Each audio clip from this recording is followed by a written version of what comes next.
Evaluation question 3. What have you learnt from your audience feedback? In all media industries, including the magazine world, the popularity and success of a product entirely depends on its reception. This is how well the media is distributed and how well it is received by audiences.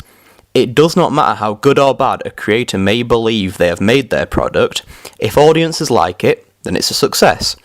And this is why research, in particular audience research, is one of the most important parts of the creative process. Audience research also helps in aiming the product at who you intend to receive it. By questioning your target audience on their preferences, likes, dislikes, and what they like from similar products, you can begin to develop an idea of what type of product is likely to be successful.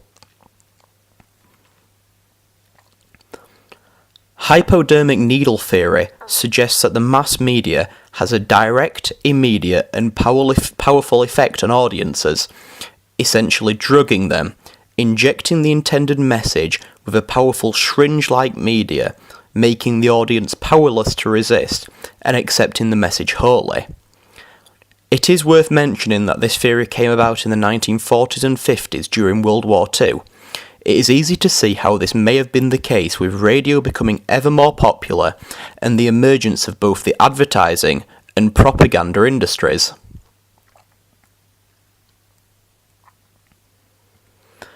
However, many would consider this outdated, that some media is not accepted, and this is where Stuart Hall's reception theory, developed in 1980, comes in.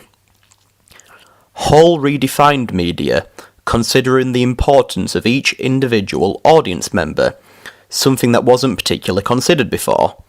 According to Stuart Hall, the producer or creator of the text encodes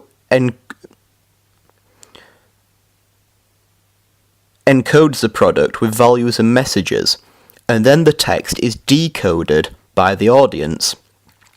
But the audience's understanding doesn't necessarily have to be that of the producer. It can be decoded in 3 ways. The audience member can have a dominant reading, a negotiated reading, or an oppositional reading. A dominant reading means that the audience member both understands and accepts the intended message. Audience research helps the creator to understand what it will take to get a dominant reading.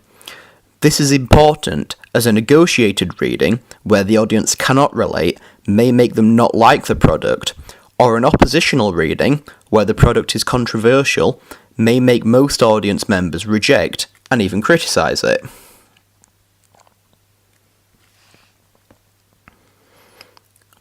Throughout the planning stage of my texts, a few different types of audience research were done.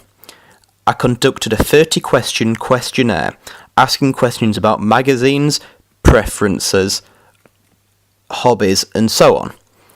And when decided on by Masthead, I conducted a class-wide survey.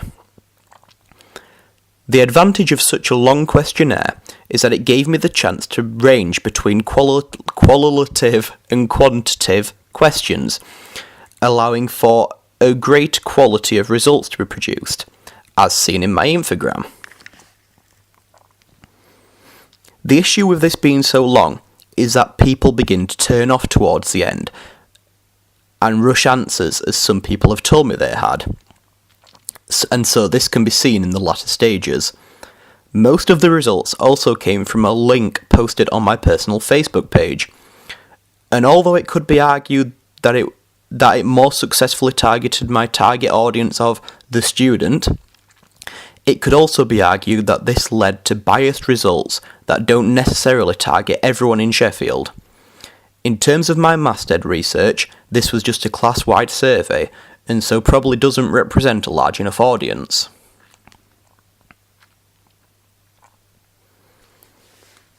As mentioned, due to the length of my questionnaire, it actually helped me to learn a great deal about my prospective audience.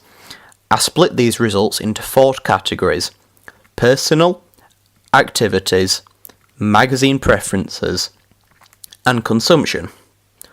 I was surprised to see that in general, people said that the main thing that would make them pick up a magazine would be a good cover photo. And that's when I begin trying to get permission for something that would leave a lasting impact.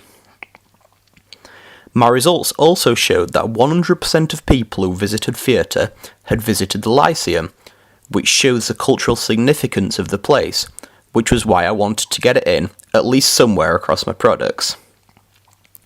My consumption questions showed me the importance of online media to the targeted generation, which was why I made a Twitter for my magazine and referenced various social medias in my billboard.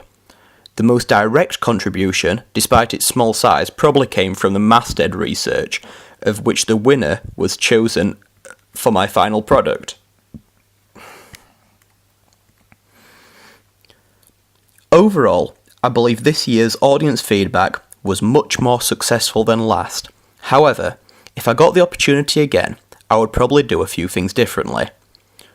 Audience research has taught me that people are people, and not robots who will happily answer 1,000 questions. And so I would like to filter out questions that wouldn't directly help me with the magazine and put them into a separate questionnaire. That way I would be left with a short, directly helpful questionnaire that wouldn't take much time to fill in. The short size would also allow me to ask more people outside of my class, outside of Facebook, whether on the street or elsewhere. And more results is always going to be more helpful, rather than the 50 or so I was limited to this time.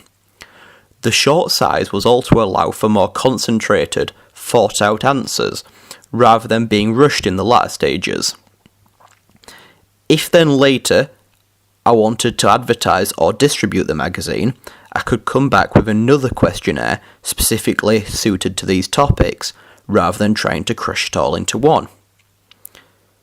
I would also make sure I got an audience opinion on matters such as my masthead, and would do more audience research throughout the construction stages to get opinions on what I was doing, as I was doing it, meaning that the final project would end up being better overall. Thank you for listening.